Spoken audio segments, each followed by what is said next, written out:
Thank you, Hangman. Moving over? Yeah, let's do it. Let's do it. Can I use this mic now? Please, it's yours. That's yours. Great. Tony, we did it. You did it. You did it. You did it. Another successful pay-per-view in the books for AEW. I mean, to see what we did tonight, to see the success, this was one of the highest grossing AEW pay-per-views in history. We saw what the attendance was. What a great night. What do you think that you can attest to some of the success to? I think it's a testament to the AEW wrestlers, the AEW staff, the whole team, the production team, everybody on screen and off screen. You do both, Renee.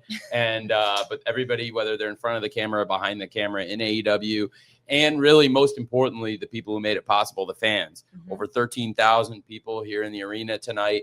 And our first ever pay-per-view on HBO Max, buddy, and we did it. I understand the pay-per-view on HBO Max was a big hit.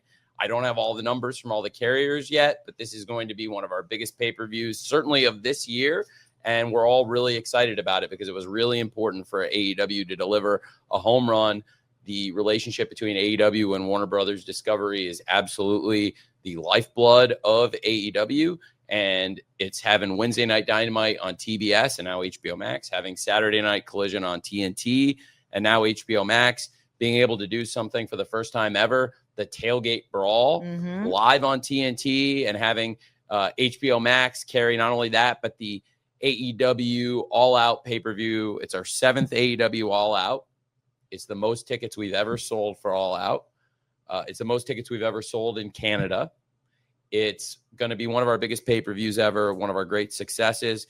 And it was a real pleasure to host the team from TBS and TNT and HBO Max, including the president of TBS and TNT, Jason Sarlanis, who was here with us and had a great time at the show for the first ever Tailgate Brawl and the first ever HBO Max pay-per-view All Out, which was a huge hit thanks to all the great fans, thanks to you and the AEW wrestlers, because this is where the best wrestle.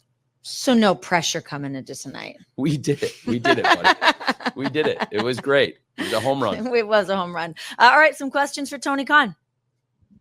Hi, Tony. Back here. Right at the back. Hey.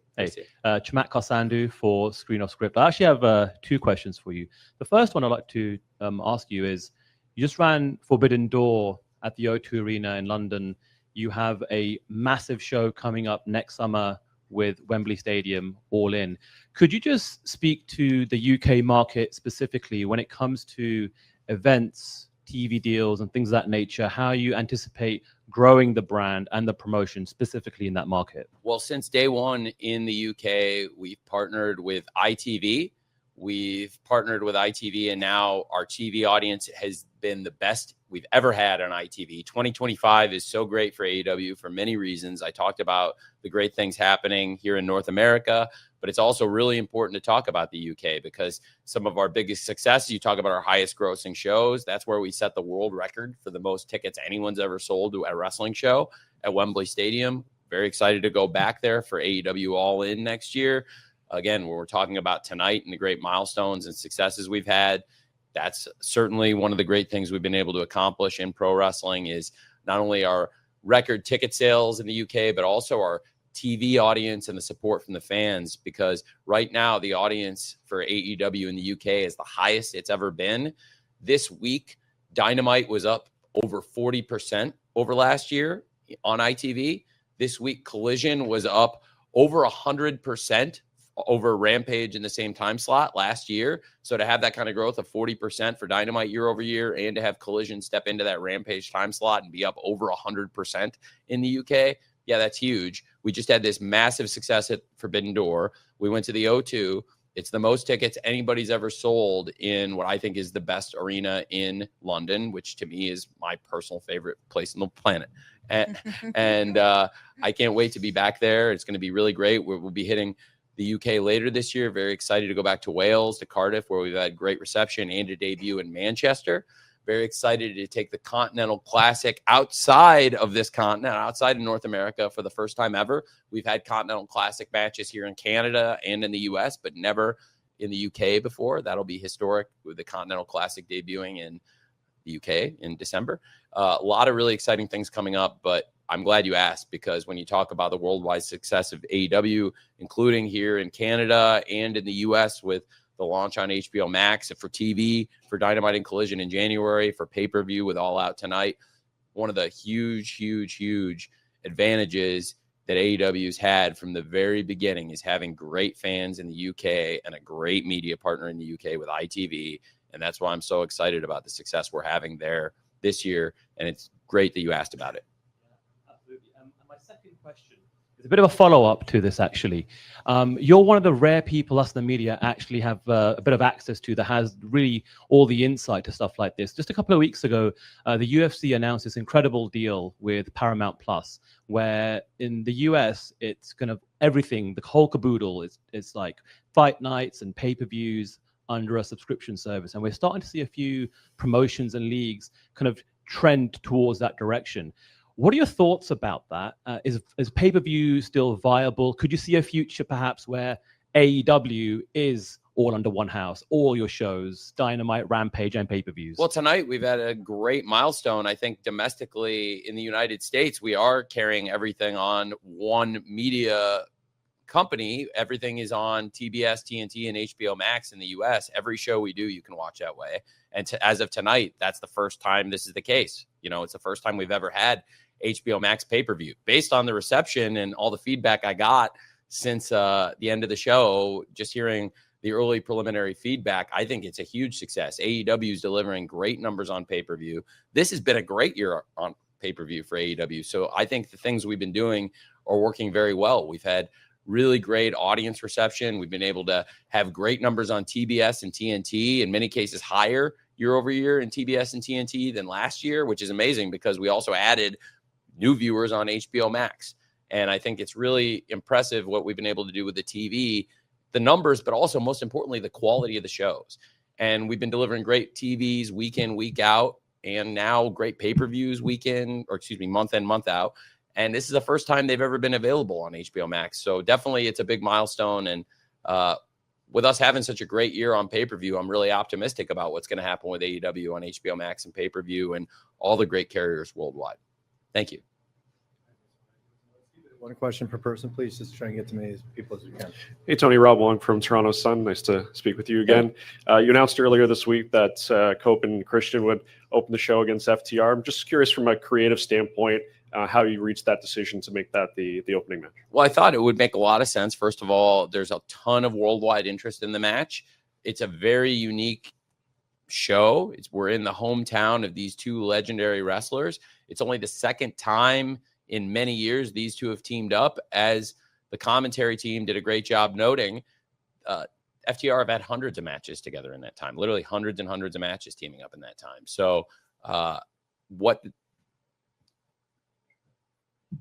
happened to lead to that match, the rivalry between those four men that's developed, but also the history with everybody involved, the history with Adam Copeland and FTR, what happened with Rated FTR, but even going long back before that, what happened to Adam Copeland. He got knocked out of pro wrestling, and before there even was an AEW, FTR were the guys working out with him that gave him the confidence to get back into the ring. It's kind of unthinkable to all of us backstage that you'd see these guys in this conflict, because I think at one point Adam Copeland would have said these are his three best friends. And the idea that he would ever be teaming with Christian again and teaming with him against FTR months ago, that would have been pretty unthinkable to everybody here.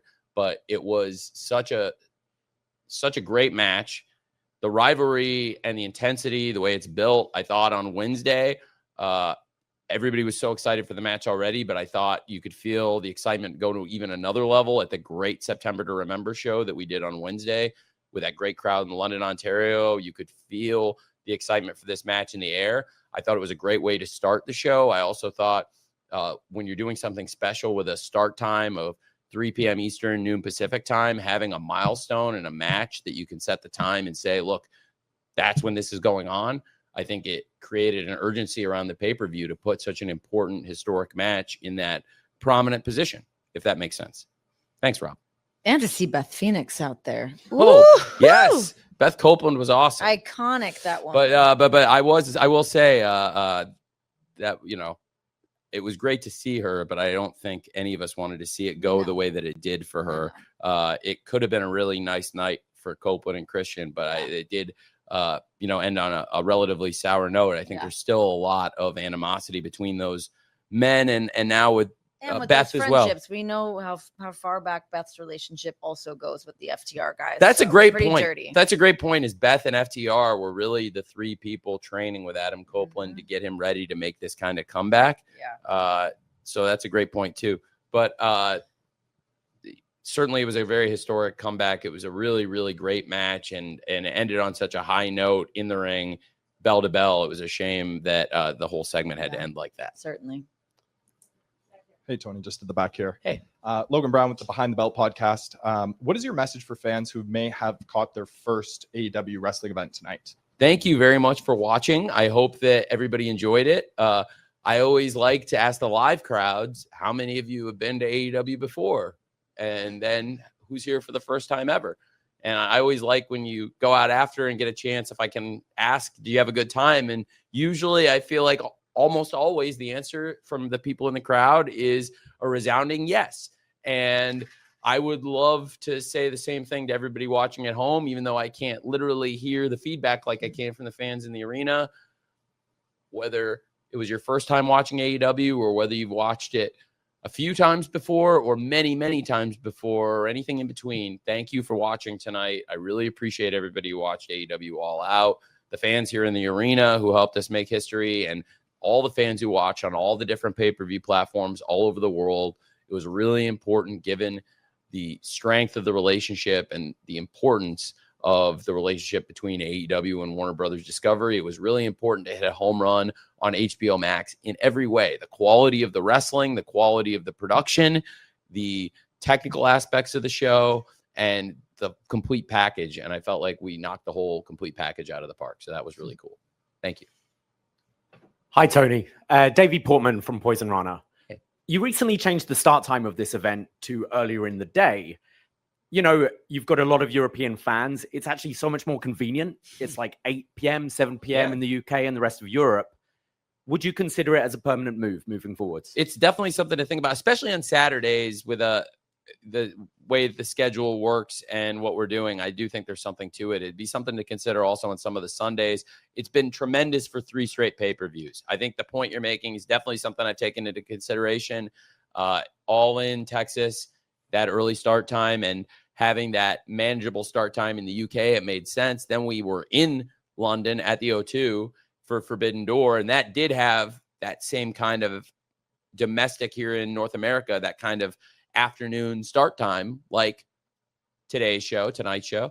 And that's the 3rd straight pay-per-view that's had an afternoon start time in the East Coast effectively, and the 3rd straight pay-per-view that's been on in prime time in the UK. And we've had great results, great buys from the UK. The TV ratings in the UK are through the roof.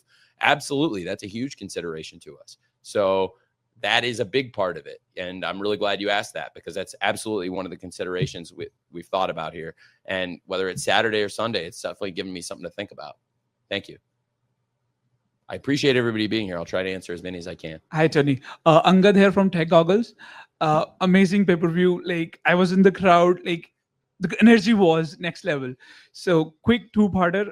My first one is, like, we had a lot of like surprise entrances, comebacks today. So 2 people that have been trending recently are Chris Jericho and Britt Baker. Even DDP tweeted that she's ready. So, like, anything about that? Any information you have? Well, I think like I said, this was a huge home run of a pay-per-view. We've had a great night. As you said yourself, we've had some great returns to AEW, and the door is always open to have more great stars return. It seems potentially possible that Wednesday we already teed up a 6-man tag where fans are starting to get some buzz about who would be the trios partner in the conglomeration with Hologram and Mark Briscoe. That's certainly something to watch. And I definitely was really happy to see Jungle Boy and Luchasaurus come back tonight. I think the crowd really enjoyed that. Before we started playing the music, the crowd was already ready for it. And that was some very effective music rights purchasing. and still got it. And absolutely really great to see Eddie Kingston back. For everyone who thought Eddie Kingston wouldn't get the great reaction without it being a surprise, I don't know. I thought he got a pretty great reaction and people very excited to see him. So I thought it was great. And I think Big Bill absolutely deserved an opportunity like that. That guy's been wrestling his ass off for a long time in AEW. He's been on a great roll. Clearly the fans are behind Big Bill, even though he's not a cookie cutter fan favorite. He's a pretty hard edge guy. The fans clearly connect with Big Bill, and he earned an opportunity to get a great match like this on pay-per-view. And I know Eddie wanted to wrestle Big Bill, so it really worked out. I think it was a great return for Eddie Kingston, and I'm looking forward to having him back in AEW as well. So we've had some great returns tonight, and absolutely there are some other great stars that are away, including those two great stars. So absolutely we're keeping the door open for returns, which could happen anytime. Hey, Tony, just speaking about the HBO Max subject, you're now 9 months into Collision and Dynamite being available there. When you went into this deal, were there certain assumptions you had that maybe have borne themselves out, as well as other surprises about how the linear audience on TBS and TNT have held up? Or I think it's fascinating, John. I think it's really fascinating to look at how the linear audience has been very strong, and clearly based on the correlations, even though I don't have nearly, like I don't have the info. I don't have not even 1%. I don't have 1/10 of 1% of the information about what goes on HBO Max that I do about TBS. how many people on Earth have access to those? Very HBO few, Max because numbers? it has to be a handful. The streaming companies do a really good job for protecting the information. I don't have it. I swear I don't. And what I think is really amazing to me is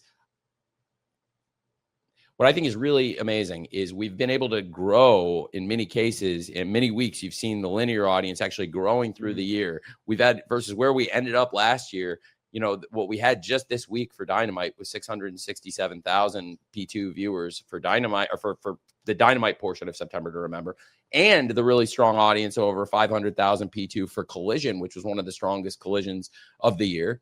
And to see these numbers, I think it's really interesting because it would lead me to believe, based on the correlations, that if we are growing the audience with over 50 or particularly 25 plus so much, and seeing that growth 50 plus, even a lot of them are clearly 50 to 54, because you do the calculation and you see the growth in 25 to 54 is higher than the growth in 18 to 49. I think a lot of that 18 to 49 is HBO Max. I think it skews a little younger. There's great reasons to watch either, whether you watch on TBS on Wednesday or HBO Max. I think it's great. If it was me, if you put a gun to my head, I honestly might pick TBS. Why? Because there's probably, on average, usually 12 to 15 minutes more wrestling on TBS or TNT because of the picture-in-pictures.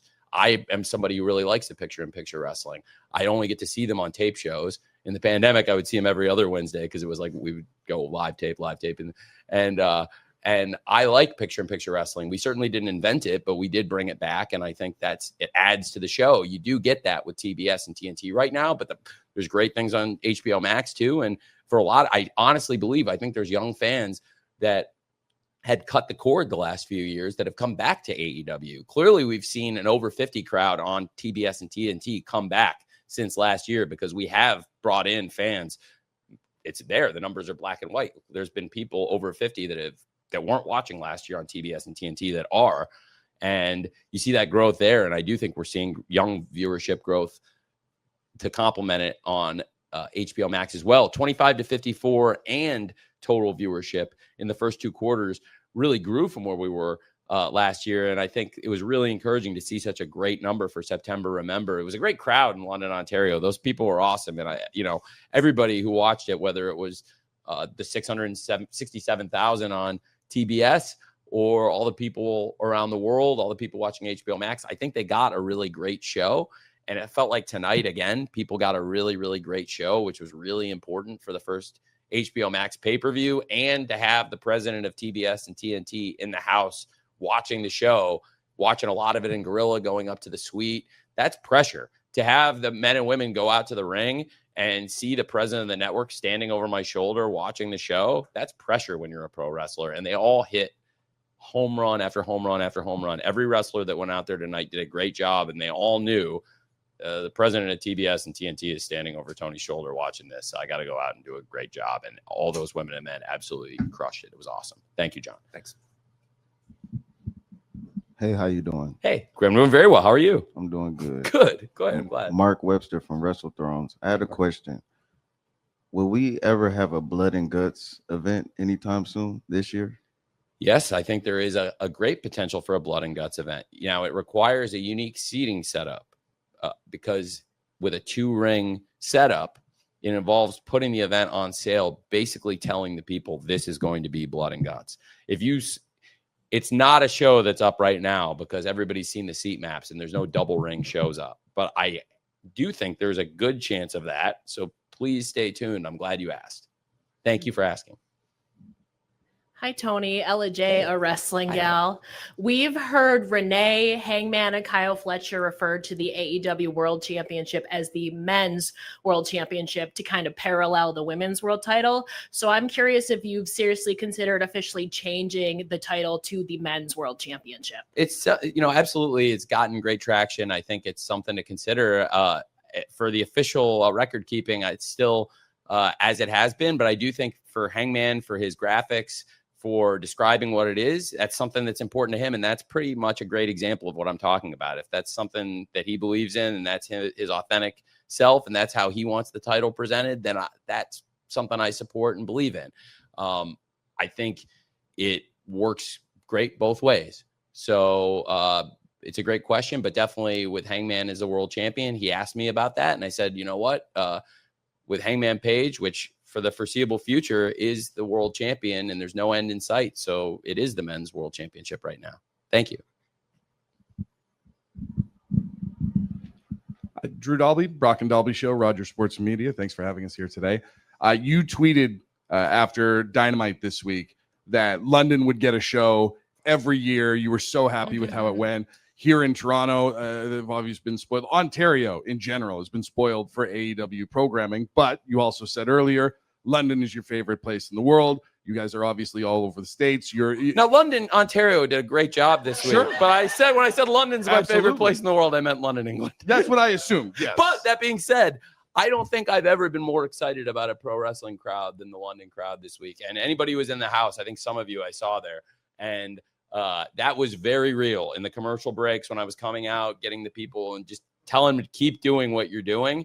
And then what I said at the end too, when I meant it, I've been waiting my whole life to get people. That was unbelievable. They were incredible. The London, Ontario wrestling crowd, London and Ontario certainly putting themselves on the map as one of my favorite places in the world. That's because last year they crushed it. They crushed it on Collision last year. And backstage, I was saying that all day. I was telling everybody, for those of you who weren't at this Collision last year, you're not going to believe this crowd. And people were like, I've never been here before. I don't know what to expect. I was like, listen, for September to Remember, everybody who worked that Collision show last year here knows this is one of the best crowds we've ever had. Just get ready. And people were shocked because it was doing a 3-hour show. Last time we were here, we did a 2-hour Collision. A lot of the people on Dynamite hadn't been there. There was a lot of the crew that had never been to London, Ontario. They didn't know what to expect. And boy, was everybody impressed and blown away.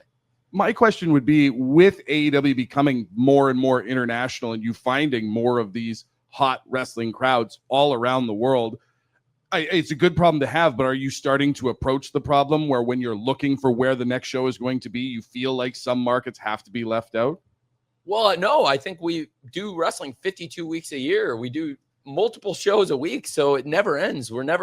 There's always a chance to come someplace. And the great thing is the cadence can be different, but I think we've gotten in a really good rhythm and have identified cities that have been really loyal to AEW. And I really want to make an effort. Nobody's perfect. I can't say everybody's going to get it right 100% of the time, but I can tell you the cities that have supported us, we're really trying to go back and hit and reward them for supporting AEW. And London was a great example because they did a great job on a Collision last year. They earned themselves a very special 3-hour show that everybody in AEW holds in really high regard. It was really important to all of us to put on a great 3-hour go home for September to Remember in that big spot ahead of this really important pay-per-view. Because to be honest, for all of us and everybody that works here, this was one of the most important weeks in the history of the company. So I'm really proud of everybody. Since we first launched the very original Double or Nothing, you could count on one hand how many times there was this amount of pressure in a week on the crew. And back when we started the original Double or Nothing, there was no TV. There was no Dynamite. There was no 3-hour September to Remember. There was certainly no 1-hour live TNT show before a pay-per-view, which we have never done until today. We have never done a TV going into a pay-per-view. It was a very different energy in a good way backstage before going into the pay-per-view than, typically, because we were that much tighter. And again, when you got the president of the network watching the tailgate brawl from Gorilla, that also is good pressure that everybody stepped up and delivered. So these cities that have really stepped up for AEW and delivered for us, we want to keep delivering for them and going back. Tonight, Toronto was great. It's now the second time we've done over $1 million Canadian and over $1 million American in this arena. We've had some great nights. Party. Well, and also yeah. a lot of great milestones in Toronto, including it was our first ever show here in Toronto where Renee arrived in AEW. That's right. It's been 3 years. Yes. And Thank you. It's been a blast. I love it. I love being here. I hope you had a great birthday in your hometown. I did. Yeah, I really rang it in. It's been great. My voice is shot from it. So You did great. I'm having a hell of a time. We did it. Mark Quill, Wrestling Observer. To circle back to the question about the AEW originals being used before, is there any chance we'll see Nyla Rose getting used again? Because given how popular she is with fans. Yeah, absolutely. Nyla Rose, another great champion. We saw Rio return just this past month to AEW. Rio, the very first AEW Women's World Champion. She defeated Nyla Rose, and Nyla Rose later captured that championship from her. So we saw the return of one former AEW Women's World Champion to AEW very recently. I think, again, as I said before, tonight we saw so many great returns, and we've set the stage for some big returns. So the door is open to a lot of the great stars being in the ring and with us very soon. 2 more questions for Tony. Maybe 3, because there's 3 hands here. We'll see. Hi, Riley Jabor, K-Rock 1057, Rogers Sports and Media. Tony, we know you're a big statistics and numbers guy, so I have to ask, do you know the exact number of thumbtacks that were in the tables and tacks match tonight? Oh, thousands. At one point, we had talked about saying 10,000, but I think since we didn't know the exact number, and given our great relationship with TNT, we thought that, tables and tacks was very appropriate for TNT, especially given Mark had wanted to be challenging for the TNT title, and Max, instead of going on his honeymoon, chose to show up in Philadelphia and hose Mark out of an opportunity at the TNT Championship. So very fitting Mark could get some payback in a TNT match of his own choosing. I don't know exactly how many tacks, but I would think it's safe to say thousands of tacks out there. Hey, Tony. Braden Harrington here from Poison Rana. Want to say great show here. Got to shout out the real London, Ontario again. I want to circle back. Great. Canadian fans seem to love AEW, and after another great pay-per-view tonight, can the fans expect another pay-per-view possibly in the greater Toronto area? Absolutely. Possibly the Sky Dome one day, maybe? Yeah, I said Are you Sky referring Dome. to the Rogers Center? What? It's What? the Sky Dome. Tony, Just call no. it the Sky Dome. My good friends at Rogers would. They would understand. They would understand. But that being said, yeah, that's another great historic venue. I'm really proud to be here in Scotiabank Arena. I'm very proud that we made history here again, that it's our most tickets we've ever sold in Canada, another $1 million gate here. It's real history we've made in Scotiabank. You can bet there's definitely going to be another pay-per-view in Toronto, and I'm quite confident we'll do another pay-per-view here in Scotiabank. There are great venues in Toronto, and like you said, that one of them absolutely is Rogers Center. There are some great places here. We've had great history. Renee arrived in the Coca-Cola Coliseum 3 years ago. Okay. And then we've scaled up. We had Forbidden Door here. And then we had now All Out, our most successful All Out in history, the 7th edition of All Out, the most tickets we've ever sold. We hit all these great milestones here in Toronto. 100% we'll do another pay-per-view here in Toronto. And I also think there are other great cities in Canada that could be great potential pay-per-view homes. Thank you for asking. This support we've gotten here in Canada is first class. All right, Tony, we'll clear out this row and then we'll call it. All right, good. Make them Thank good. you, Adam. Tony, Joel Pearl from Fightful and in the You're Weeds. getting Adam in a good mood. He would have normally. You can tell everybody's Yeah, he in a would've good shut it mood. down. If Adam's seriously, this is good. Even Adam is very good. It's a great show. Yeah. Tony, I'm glad you mentioned music rights, because my question to you a few years ago at Forbidden Door was about the same. We're going to update it a little bit. We've seen a lot of production updates and upgrades with AEW, and also a lot of new music coming in for a lot of the talent. Some of it's licensed, some of it is produced, I assume, by Mikey Ruckus. With that in mind, what goes into the decision to pick between who gets a licensed theme, who gets a theme from Mikey? Also, as a follow-up, we had Blake Christian on In the Weeds not too long ago, so the question remains, when will you license Lovin' on Me by Jack Harlow? Okay, with that, I think I got turned down on, to be honest with you, because I tried. And I believe I got turned down, didn't I? Yeah. Yeah, I have not. I got rejected for that, so I don't want to put any heat on him. You know, he seems like a nice guy. I've been around him enough times at parties. Seems like a nice guy, Jack. But you know, I'm glad to hear that you support it. So maybe, hopefully, that'll lead to more public pressure for him to accept my offers, my overtures towards him. And as for the music rights, I feel it out. You know, a lot of the great songs in AEW are the songs that we've composed internally. A lot of those are by Mikey Ruckus. And some of them come from Mikey's brain completely. And a lot of them are Mikey just does a great job. He has a concept and he sends it to me and I go, that's it. That's the song. There are some that are ideas, like the FTR theme, where I say, okay, this is what I want. And then I get it back and I say, okay, yes, but change this to this, change this to this, change this to this, and this. And Mikey wrote the song, but I gave him a clear concept of what I was looking for. There's some where Mikey has a great vision and he does it all himself. There's somewhere it's like, okay, here's the idea. And there's somewhere it's like, let's just try to license this song because that's the perfect song. Nobody, rather than try to reinvent the wheel. And that's where we've had a lot of the successes. And Mikey's written perfect songs that were excellent. And there's been other times where we've licensed a track. In those cases, Mikey could have written a song that was tremendous too, but it just felt like the right song at the right time. We've had a great Dynamite theme when we launched. That was a great theme, but this year I thought it would be really cool if we were able to get Sum 41. You wanted war? We did That's it. right. We did it. And I think that's a great example of a new music license we've acquired this year. Then there's some music we hadn't heard in a long time, like Tarzan Boy tonight, Baltimora, which was very cool. Brodito had just come back from the match. So Bandito and I, as both big fans of early 2000s CMLL, we were reminiscing about, you know, the GDI, Ultimo Guerrero, Rey Bucanero, Tarzan Boy, the originator. And, but boy, was that really nice to hear the crowd get fired up and see them waving, knowing, okay, this is going to just set this place on fire when they actually hear the song. So that's a great example with licensed music. So it's really just kind of got to feel it out, and it's a case-by-case basis. Thank you. Macaulay from Rock 95. First of all, it is a great coat, Tony. Compliments on nice? that. However, Beautiful hers jacket. is better. Yes. My jacket's pretty That good. is a Canadian tux. Absolutely. Let's go.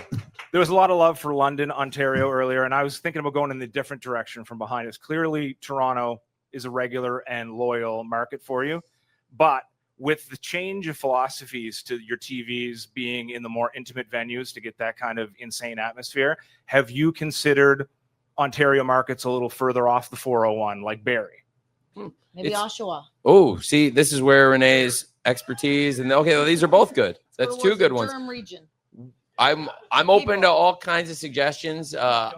It's been great this week getting back into some of the big, awesome arenas, and I think it served us very well. It's been great running some of these intimate venues, but also having the big crowds in the big arenas, whether it was for the pay-per-view like Forbidden Door at the O2 or tonight, both huge $1 million gates, huge successes, both of them two of the biggest nights in the history of the company. These last that's three straight pay-per-views over $1 million gate, three of the biggest gates in AEW history on the last three pay-per-views, all with the great start time and great pay-per-view numbers from everything we've seen from tonight and knowing what we know about the last few shows, a lot of really positive things.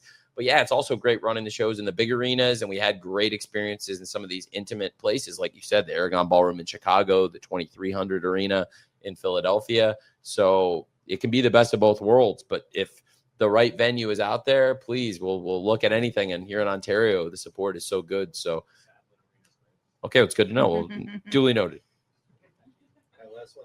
Hey, Tony, Derek T. Lewis with the D-Lou podcast on Believe Network. I wanted to ask about AEW Dark. Years ago, a lot of opportunity were given to a lot of independent wrestlers. Some that I do know that's on the indies, and some that I didn't know.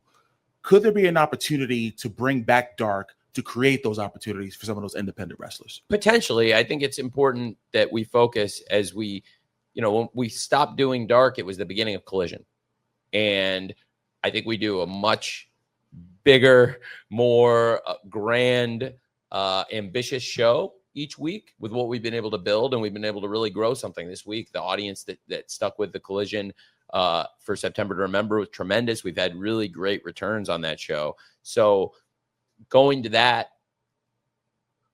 cadence and increasing the volume of content that AEW produces each week in 2023, it was an agreement that I made that we would focus on doing the shows that we're doing now.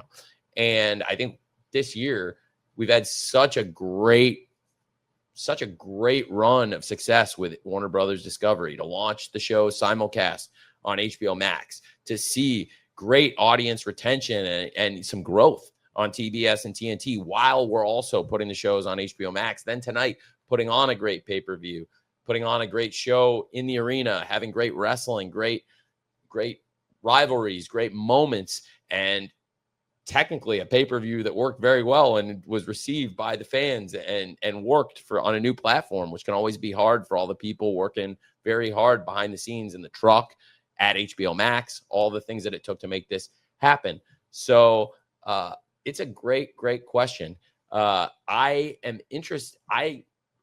have interest in it, but I also really enjoy what we're doing with AEW Dynamite, AEW Collision, and the core AEW products. I also spend a lot of time, and I am really proud, and I do think it's worth reevaluating. If you haven't watched it much recently, take a look at what we're doing with Ring of Honor the last several months. It's really strong.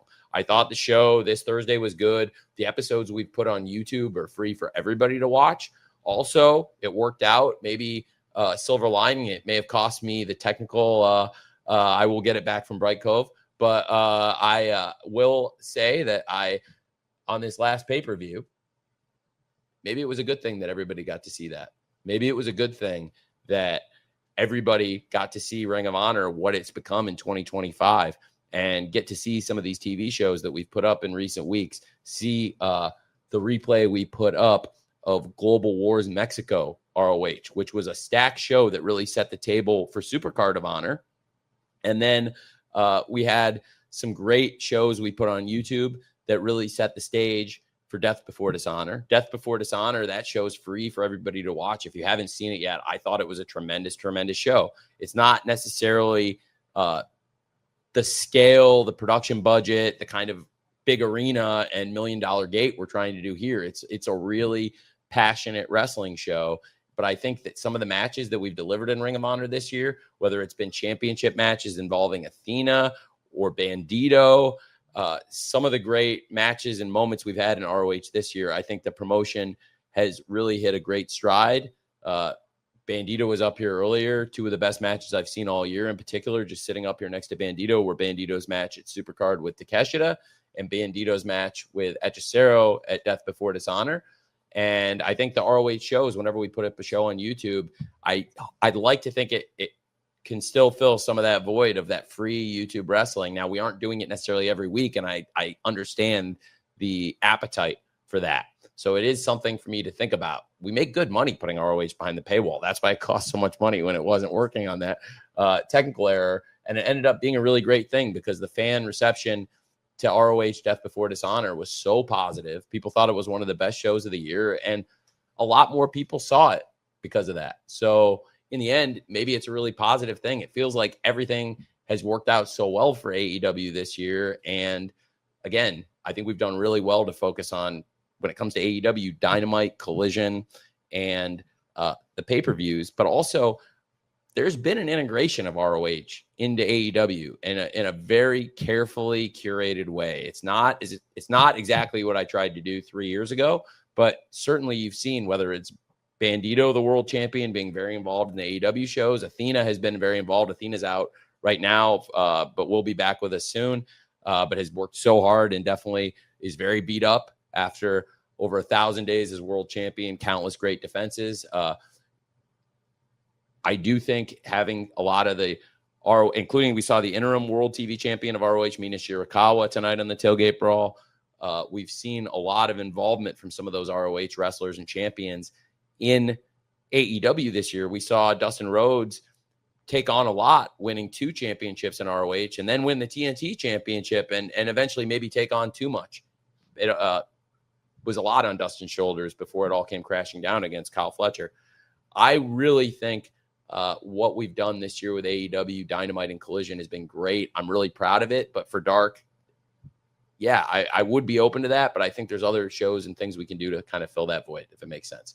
And with that being said, I am so proud of what we've done. Renee, thank you for it's been a long day for everybody. We started early this morning. We're in it to win it. We did a great job. It's been a long day. Renee and everybody backstage, this whole team has put in a great shift. We had a very early call time. That's one of the side effects of these earlier start times.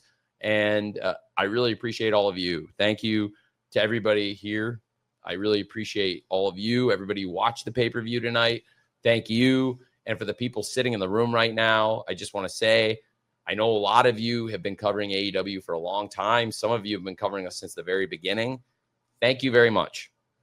This is the 7th edition of All Out over the past 6 years. Some of you have been covering every All Out and have been with us for every single one, and I really, really appreciate it.